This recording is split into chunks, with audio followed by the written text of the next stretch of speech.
Purvanchal university ఇది కేవలం university కాదు, మీ సక్సెస్ స్టోరీకి చిరునామా.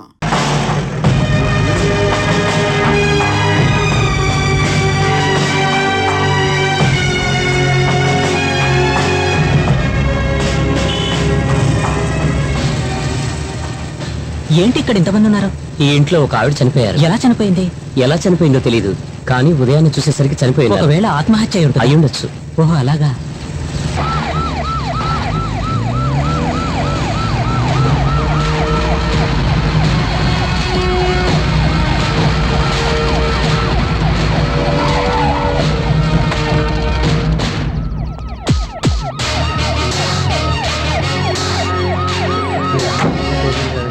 సార్,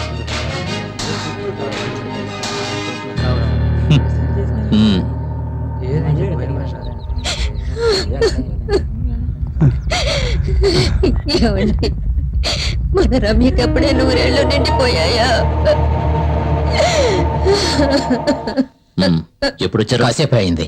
పని ఉంది, బయలుదేరుతాను. వాళ్ళెవరు? చనిపోయిన అమ్మాయి వాళ్ళ తల్లిదండ్రులు సార్. రమ్య తండ్రి ప్రభాకర్ రావు గారు, తల్లి గీత గారు. అక్కడ కూర్చున్న అబ్బాయి ఎవరు? తెలియదు సార్. చనిపోయిన రమ్య గారి కజిన్ బ్రదర్ సార్.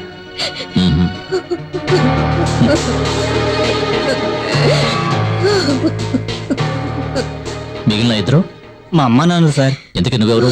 నా పేరు అశోక్, పక్కనే మా ఇల్లు. ప్రభాకర్ రావు గారు మేము ఫ్యామిలీ ఫ్రెండ్స్ అండి. అయితే ఏంటి? ఏమయ్యా, క్రైమ్ సీన్ లో పొలిటీషియన్స్ ఎందుకు? అది కాదు సార్, ఈయన పార్టీ. ఏమిటయ్యా పార్టీ? పంపించాయి సార్. Sorry sir.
ఏమిటిది? Rat poison sir. ఎక్కడ దొరికింది? మంచం మీద దొరికింది సార్. తేనెలో దీన్ని కలుపుకొని తాగి ఉంటారు సార్. Sorry sir.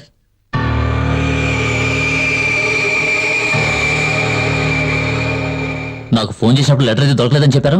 అవును సార్, ప్రిలిమినరీ ఇన్వెస్టిగేషన్ లో దొరకలేదు సార్. మేము ఈ టేబుల్లోని డ్రాలో వెతికినప్పుడు ఒక బుక్ లో ఉంది సార్. ఇంతకీ బాడీని ఎవరు ఐడెంటిఫై చేశారు? ఈయనే సార్. ఈమె ఇంటి పని మనిషి సార్. కాస్త ముందుకు రండి. నువ్వు ఇక్కడే ఉంటావా? లేదు, నా పని అయ్యాక ఇంటికి వెళ్ళిపోతాను. సార్ లేనప్పుడు మాత్రం రాత్రులు ఇక్కడే ఉంటాను. రాత్రి నువ్వు ఇక్కడే ఉన్నావంటే సార్ రారని నీకు ముందే తెలుసా? సార్ రారని చెప్పి రమ్య మేడం రాత్రికి నన్ను ఇక్కడే ఉండిపోమని చెప్పారు. సార్ లేనప్పుడు ఇక్కడే ఉంటానని చెప్పావుగా. నేనున్నప్పుడే సార్ వచ్చారు.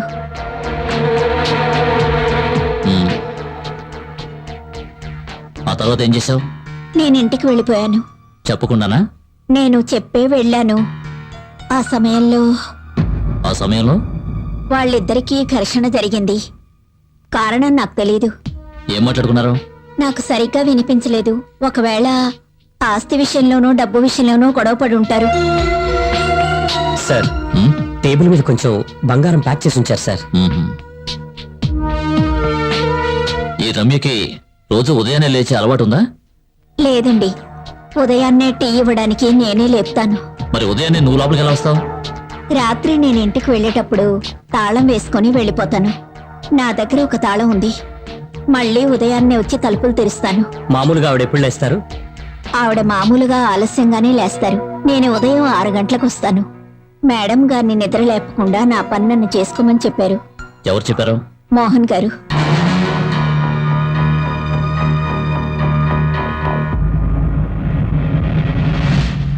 నీ పేరేమిటి? సుమేష్. కాస్త ముందుకు రా. నువ్వంత ఉదయం ఇక్కడేం చేస్తున్నావు? పాలు తీసుకొచ్చాను సార్. నువ్వు పాలవాడివా? నేను చూస్తుంటే అలా అనిపించడం లేదే. లేదు సార్, రోజు మా అన్నయ్య పాలు సప్లై చేస్తాడు. నేను బెంగళూరు నుంచి ఉదయమే వచ్చాను. పాలు సప్లై చేసే టైంకి అన్నయ్య లేవలేదు. అవును, మీ అన్నయ్య ఆలస్యంగా లేవడానికి కారణం ఏంటి? ఇతను చెప్పేది నిజమేనా? నిజమేనండి. మ్మ్. అవును, నీ పేరేమిటి? బాలు. నేను పేపర్ వేస్తుంటాను. నువ్వు ఎన్ని గంటలకు వచ్చావు? 7:30 ఆ ప్రాంతానికండి. ఎప్పుడు ఆ టైంలోనే పేపర్ వేస్తావా? లేదు సార్, ఆ రోజు పేపర్ రావటం లేట్ అయ్యింది. ఎందుకు? పేపర్ రావటం ఎందుకు లేట్ అయిందంటే అదే ఎందువల్ల? లారీ టైర్ పంచర్ అయింది సార్.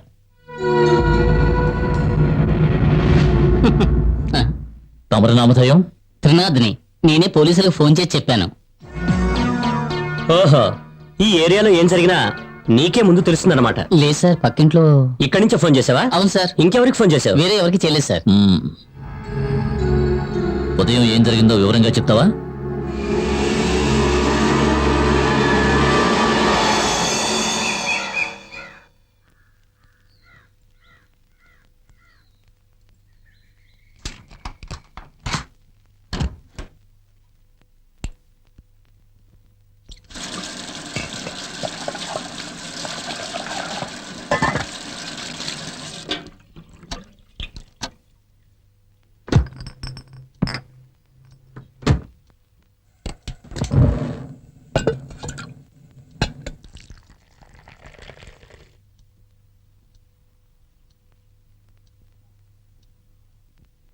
అమ్మా, రమ్యమ్మ, అమ్మా,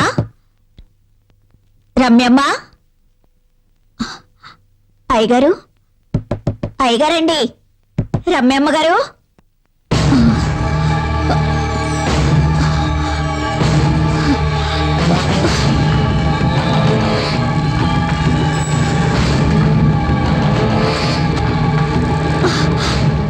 ఏమైంది? ఎందుకు ఆ కంగారు? ఏమైందో తెలియడం లేదు. పిలిస్తే ఎవరూ పలకడం లేదు.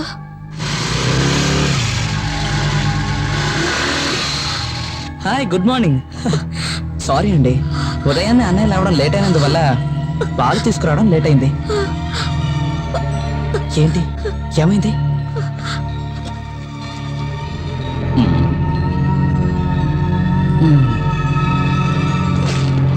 ఏంటి అక్కడ నిలబడిపోయావు? మిగతా వాళ్ళ ఇంట్లో పేపర్లు వేయవా?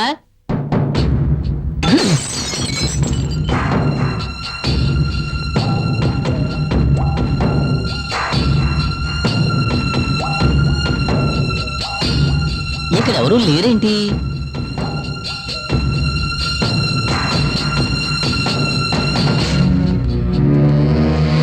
ఏంటి, ఏమైంది? లోపల ఎవరు కనిపించడం లేదు. నిన్న రాత్రి నేను ఇంటికి వెళ్ళేటప్పుడు వాళ్ళిద్దరూ ఉన్నారు. ఆ తర్వాత ఏం జరిగిందో మనకు తెలియదు కదా. నిన్న రాత్రి 8 గంటలకి మోహన్ బైక్ లో బయటికి వెళ్ళాడు. రమ్య ఇంట్లోనే ఉంది. రాత్రి 11 గంటలైనా మోహన్ ఇంటికి రాలేదు. ఒకవేళ వచ్చుంటే బైక్ శబ్దం నాకు వినిపించదు కదా. ఇక్కడ ఆడమనిషి కాళ్ళు కనిపిస్తున్నాయి. నేల మీద పడుకుని ఉన్నారు. ఎక్కడా ఎవరు కనిపించట్లేదే. కాస్త కింద నుంచి చూడండి, కనిపిస్తుంది. కనిపిస్తుందా? ఇప్పుడు కనబడుతుంది. తల కనబడలేదు, కాళ్ళు కనబడుతున్నాయి. అమ్మా, రమ్యమ్మ. ఏం జరుగుతుందో, ఆవిడకి ఏమైందో ఏమిటో. ఇప్పుడు ఏం చేయాలో అర్థం కావట్లేదే. ప్రాణం ఉంది, కాళ్ళు కదలడం నేను చూశాను. అయ్యో దేవుడా. రమ్యమ్మ. వచ్చేస్తుంది, తోయండి. ఏమైందమ్మా?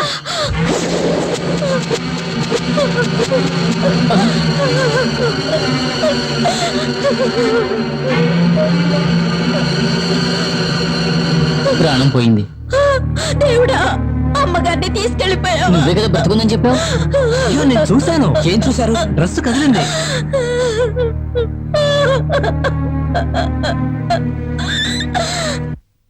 ఒక అనుకోని దుర్ఘటన జరిగిన ఇంటి నుంచి పోలీసులకు ఇన్ఫార్మ్ చేసిన తర్వాత ఆ ఫార్మాలిటీస్ ఏమిటో నీకు తెలుసా?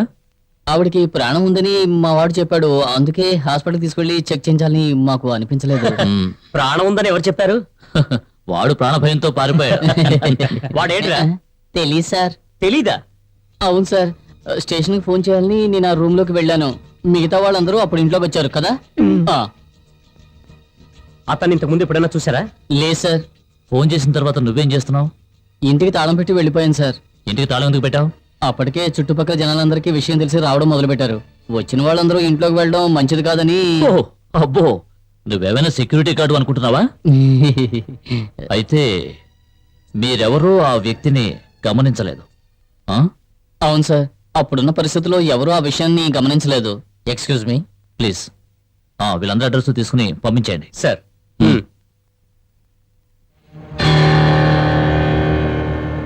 So what's your finding? తలుపుల మీద కిటికీల మీద ఇప్పుడు వెళ్ళిన ఆ నలుగురి ఫింగర్ ప్రింట్స్ ఉన్నాయి. తేనెతో కలిపిన విషం బాటిల్ మీద చనిపోయిన ఆ అమ్మాయి ఫింగర్ ప్రింట్స్ మాత్రమే ఉన్నాయి. రూమ్ లో చాలా చోట్ల ఎవరివో ఫింగర్ ప్రింట్స్ ఉన్నాయి. మోస్ట్ ప్రాబబ్లీ ఆమె హస్బెండ్ అయి ఉండొచ్చు. What about him? Mister Mohan trace out చేశారా? లేదు సార్, మొబైల్ స్విచ్ ఆఫ్ చేసింది. అయితే ఆయన ఎక్కడికి వెళ్ళి ఉంటారో? ఎక్కడికి వెళ్ళారో తెలియట్లేదు సార్. పోస్ట్ మార్టం ఏర్పాట్లన్నీ పూర్తయ్యాయి. సార్, మిస్టర్ మోహన్ గారి ప్రింట్స్ ఆయన ఆఫీస్ లో ఉంటుందేమో. Sure, you can do that. Sir. Shall I leave now sir? Postmortem అయిన తర్వాత ఫ్యామిలీ మెంబర్స్ ఇన్ఫార్మ్ Sir. చేయాలి. You get the postmortem report and come to my office. We will discuss there. వీలైతే mister Mohan ని direct గా కలవడానికి ప్రయత్నించండి. విషయం చెప్పినప్పుడు ఆయన ఫీలింగ్స్ ని గమనించండి. That's very important. సార్. నాకు విషయం తెలిసింది, కానీ ఇప్పటికీ నేను అది నమ్మలేకపోతున్నాను. మోహన్ ఇది ఎలా తట్టుకోగలడు? ఎస్పీని స్పాట్ కి డైరెక్ట్ గా వెళ్ళి ఎంక్వైరీ చేయమన్నాను and I'm waiting for his call. Sir, Mohan మీకు పర్సనల్ గా తెలుసా? తెలుసు, కానీ అతను ఎటువంటి తప్పు చేయడని నా నమ్మకం. మనిషి అన్నాక తప్పు చేయడం అనేది అది కాదండి, మోహన్ మాత్రం అలాంటివాడు కాదు. He's a man of principles. నాకు 5 ఏళ్ల క్రితమే మోహన్ పరిచయం అయ్యాడు. అప్పుడే మేము రూలింగ్లోకి వచ్చాం. విశాఖ పరిసరాల్లో పేదలకి స్థలాలిద్దామనుకున్నాం. మా పార్టీలోనే కొందరు దాన్ని వ్యతిరేకించారు. మోహన్ వాళ్ళతో ఏకీభవించలేదు. దాని గురించి పెద్ద వివాదం అయింది. సొంత పార్టీలో గొడవల్ని రేకెత్తిస్తున్న ఇలాంటి వాళ్ళని బహిష్కరించాలి. సార్, 80 కుటుంబాలు అంటే ఉజ్జాయింపుగా 300 మంది జీవిస్తున్నారు. మారి మారి వస్తున్న రాజకీయ నాయకుల వాగ్దానాలే తప్ప వారికి మంచి చేసిన వారట ఎవరూ లేరు. వారి గురించి ఆలోచించింది లేదు. సార్, కూలి పని చేసుకుని జీవిస్తున్న కష్టజీవులు తలదాచుకోవడానికి వారికున్న ఏకైక ఆస్తి ఆ పూరి గుడిసెలు మాత్రమే. వాటిని నేలమట్టం చేసి వారిని నడి రోడ్ల నిలబెట్టి ఇక్కడ ఎవరు ఫ్యాక్టరీ నిర్మించడం అక్కర్లేదు, అందుకు మేము అంగీకరించము కూడా. సార్, ఈ ఫ్యాక్టరీ మన ఊళ్ళో మొదలు పెడితే ప్రజలకే కాకుండా మన పార్టీకి కూడా మేలు జరుగుతుంది. అవును మరి. ఆ కాలనీలో నివసించే వాళ్ళలో 90% పైగా అపోజిషన్ పార్టీకి సంబంధించిన వాళ్ళు. స్థలం కేటాయించే సమయంలో ఆ కాలనీ వాళ్ళు ఆయనకు ఎదురు తిరుగుతారు. ఆ తర్వాత వచ్చే జనరల్ ఎలక్షన్స్ లో వాళ్ళందరి ఓట్లు మనకి సానుకూలంగా మారతాయి. సార్, ఇలా చేయటం వల్లే రాజకీయ నాయకుల మీద ప్రజలకి నమ్మకం పోయింది. వంతులు వేసుకుని రాజకీయ నాయకులు మోసం చేయడం వల్లే ప్రజలకి మనం అంటే అసహ్యం కలుగుతోంది. రాజకీయం ఒక చదరంగం లాంటిది మిస్టర్ జాన్. మన తెలివితేటలతో ఎదుటి వాళ్ళను ఎలాగైనా దెబ్బతీయాలి. గెలిచేవాడిని వెన్నుపోటు పొడిచేవాడే రాజకీయ నాయకుడు. లేదు సార్, ఆ రోజులు మారిపోయాయి. ప్రజలిప్పుడు తెలివి మీరిపోయారు. మన రాష్ట్రంలోని ప్రజలకు స్వయం ఉపాధి కల్పిస్తామంటూ కళ్ళబొల్లి మాటలు చెప్పి వారిని దోచుకుంటున్న విషయం అందరికీ తెలిసిపోయింది. స్వలాభాల కోసం కొత్త పార్టీలను సృష్టించి నీతి తప్పి నడుస్తున్న రాజకీయ నాయకుల్ని జనం తరిమి కొడుతున్నారు. అది మనం గుర్తుంచుకోవాలి. జనాన్ని మరచి మనం ప్రవర్తిస్తే వాళ్ళు ప్రతిఘటిస్తారు, ప్రతీకారం తీర్చుకుంటారు. ఆ సంఘటన జరిగిన తరువాత మోహన్ కుమార్కి శ్యామిలికి మధ్య విభేదాలు తలెత్తాయి. జరిగిన జనరల్ ఎలక్షన్లో మోహన్ కుమారు నామినేట్ అయ్యాడు. ఆ సమయంలో మోహన్ తీసుకున్న నిర్ణయం నా మనసుని హత్తుకుంది. వద్దు సార్, నాకు ఈ సీటు వద్దు. మోహన్, ఏమిటసలు నీ మొండితనం? ఒక్కొక్కరు సీటు సంపాదించడం కోసం ఎన్నో అడ్డమైన పనులు చేస్తున్నారు. వాళ్ళ స్వార్థం కోసం పార్టీని రెండుగా చీల్చేస్తున్నారు. ఒక ఎమ్మెల్యేగా ఉన్న నన్ను మంత్రిని చేస్తానన్నందుకు నాకు సంతోషంగానే ఉంది. కానీ నాకంటే సీనియారిటీ అర్హత ఉన్నవాడు పార్టీలో ఉంటుండగా నాకే సీట్ ఇవ్వడం అంత మంచిది కాదు సార్. ఇంతకు నువ్వు అనేది ఎవరి గురించి? ఇబ్రహీం సార్. పార్టీ కోసం అహర్నిశలు పాటుపడుతున్న ఆ మంచి వ్యక్తిని మనం విస్మరించకూడదు సార్. నీలాంటి వాడు ఉండటం మా పార్టీకి గర్వకారణం. నువ్వు live example. I'm proud of you. Mohan సత్ప్రవర్తనతో ఇబ్రహీం గారు చాలా సంతోషపడ్డారు. ఆ తర్వాత 2 నెలల్లో మోహన్కి పెళ్ళయింది. ఈ మధ్యన ఇబ్రహీం గారు హార్ట్ అటాక్ తో చనిపోవటం వల్ల ఆ పోస్టుకి తగిన వారు ఎవరని అందరం ఆలోచించాం. పార్టీలో కొంతమంది వ్యతిరేకతను తెలియజేసినా మోహన్కి ఆ స్థానాన్ని ఇవ్వాలని మేము నిర్ణయించాం. అప్పుడు బై ఎలక్షన్స్ లో మోహన్ నిలబడ్డాడు. అతన్నిప్పుడు నేరస్తుడని చెప్తున్నారు. I can't believe this.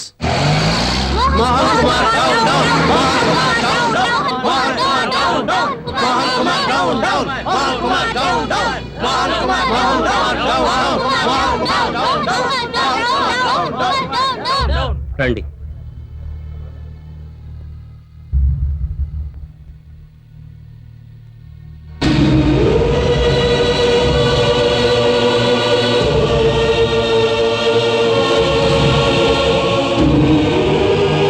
ఎవరైనా హాస్పిటల్.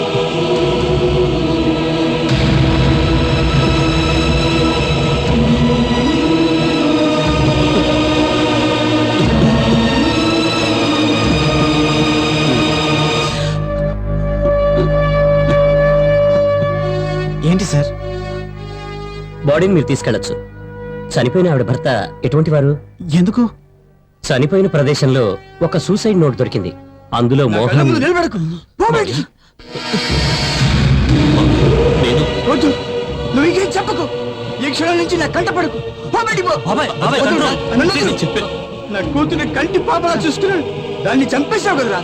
నా కంటి ముందు నిలబడకు. పోరా. బయటికి పో. అది గట్టిగా ఉంది. అరే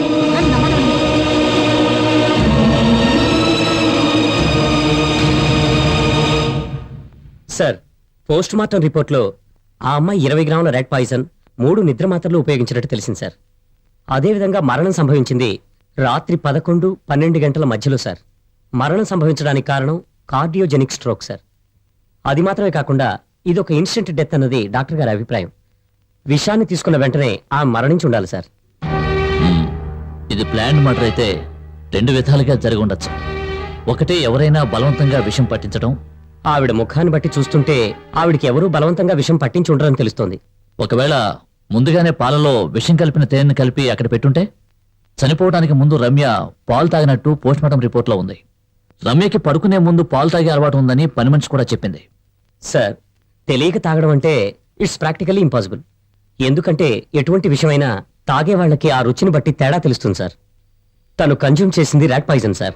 it smells very pungent sir. మ్మ్. ఇంకో విధంగా ఆలోచించాల్సిన అవసరం లేదు సార్. ఇది ఒక ఆత్మహత్య అని మనకు క్లియర్ గా తెలుస్తోంది. ఎందుకంటే తను లోపల తాళం వేసుకుంది. అది మాత్రమే కాకుండా సూసైడ్ నోట్లో handwriting Ramya handwriting అని కన్ఫర్మ్ అయింది. Now come to the real question. Why? ఎందుకు అలా చేసింది? దాని గురించి మిస్టర్